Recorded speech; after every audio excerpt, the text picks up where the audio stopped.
Hello traders, today we are discussing currency pairs with the lowest spreads and why spread costs should be part of your trading decision making. The spread is the difference between the bid and ask price, and it directly affects your costs of entering and exiting trades. Now on the chart, I'll bring up our market watch with our bid and ask price and set my spread to be visible.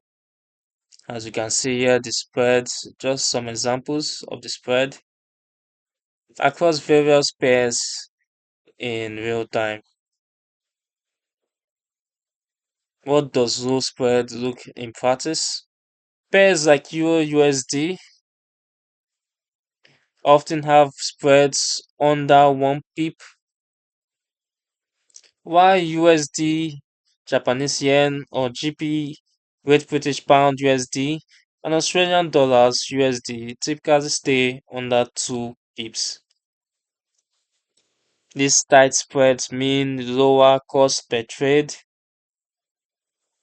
which adds up significantly over time, especially for active traders. Compared to exotic pairs that can have spreads of 5, 10, or even more pips, the difference is substantial. Spreads are influenced by liquidity, time of day, and broker type.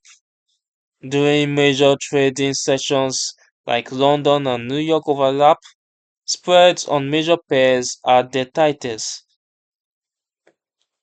Choosing a broker with competitive spread offerings such as ECN or raw spread accounts can further reduce your cost. Now, this information is valuable for all traders, but especially for scalpers and day traders who make frequent entries and exits.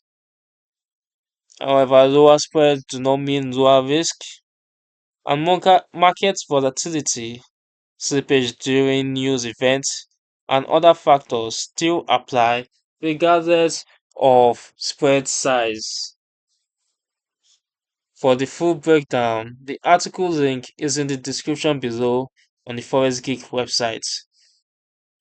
Kindly like the video, subscribe, and hit the bell for more videos.